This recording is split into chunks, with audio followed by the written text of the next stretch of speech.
श्रोतेहो, आता आपण ऐकणार आहात सातारा जिल्ह्याचं वार्तापत्र. सातारा जिल्ह्यातील अत्यंत कमी ऊस उत्पादकता असलेल्या क्षेत्रांमध्ये कृषी विभाग आणि जिल्हा वार्षिक योजनेच्या माध्यमातून कृत्रिम बुद्धिमत्ता प्रकल्प राबवला जाणार आहे. जिल्ह्याचे पालकमंत्री शंभूराज देसाई यांच्या अध्यक्षतेखाली जिल्हाधिकारी कार्यालयात या संदर्भात एक बैठक नुकतीच पार पडली. ऊस उत्पादन वाढीसाठी आणि खर्च कमी करण्यासाठी AI हा नवीन पर्याय आहे. या तंत्रज्ञानाच्या माध्यमातून वाऱ्याचा वेग, दिशा, वातावरणातील तापमान, आर्द्रता, पर्जन्यमान, शक्यता यांसह वातावरणातील पुढच्या 14 दिवसात होणारे बदल याबाबतची माहिती शेतकऱ्यांना सहज उपलब्ध होणार आहे. यातून ऊस उत्पादन खर्चात 40% बचत होऊन ऊस उत्पादनात 35 ते 40% वाढ होऊ शकते, असंही देसाई यांनी सांगितलं. यासाठी शेतकऱ्यांना सविस्तर प्रशिक्षण द्यावं अशाही सूचना पालकमंत्री देसाई यांनी संबंधित अधिकाऱ्यांना केल्या. पुण्यश्लोक अहिल्यादेवी होळकर शेतकरी कर्जमुक्ती योजनेसाठी 38,390 शेतकऱ्यांच्या 41,421 कर्ज खात्यांची माहिती शासनाच्या पोर्टलवर अपलोड करण्यात आली आहे.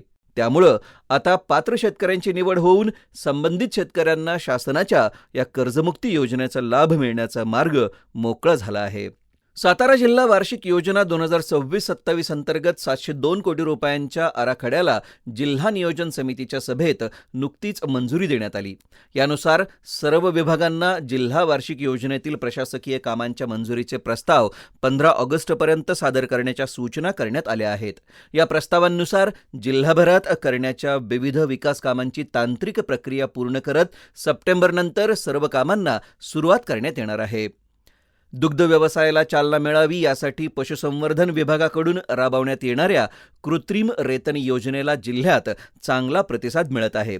आधुनिक तंत्रज्ञानाच्या आधारे राबवण्यात येणाऱ्या या रेतन योजनेतून मादी वासरांची पैदास करण्यात येत आहे.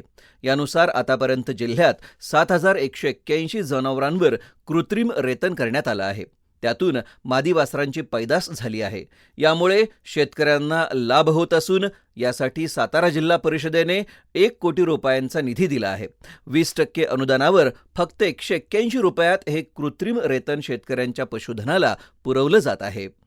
जिल्ह्यातील मुदत संपलेल्या 1013 ग्रामपंचायतींच्या निवडणुकीसाठीची प्रक्रिया जिल्हा पातळीवर सुरू झाली आहे. यानुसार राज्य निवडणूक आयोगाच्या मार्गदर्शनाप्रमाणे मतदार यादीचा विशेष कार्यक्रम जाहीर करण्यात आला आहे. मतदार यादी अद्ययावत केल्यानंतर या ठिकाणी प्रत्यक्ष निवडणूक आणि मतदानासाठीची प्रक्रिया पावसाळ्यानंतर राबवली जाणार आहे. केंद्र आणि राज्य शासनातर्फे राबवल्या जाणाऱ्या कृषी यांत्रिकीकरण योजनेला जिल्ह्यात उत्स्फूर्त प्रतिसाद मिळत आहे. यानुसार 705 लाभार्थींची निवड करण्यात आली असून त्यांना 10,60,00,000 रुपयांचं अनुदान असणारी आधुनिक शेती उपकरणे वितरित करण्यात येणार आहेत. जिल्ह्यातील 5 पुलांच्या कामासाठी 30,71,00,000चा निधी शासनाकडून मंजूर करण्यात आला आहे. या निधीतून कराड तालुक्यातील 1 आणि खटाव तालुक्यातील 4 पुलांची कामे करण्यात येणार आहेत.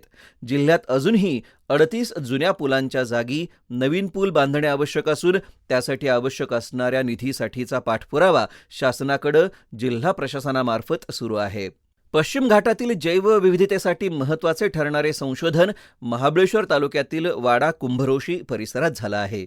या संशोधनादरम्यान ओबेरेनियका चंद्रशेखराणी या दुर्मिळ स्थानिक ऑर्किडची महाराष्ट्रात प्रथमच नोंद झाली.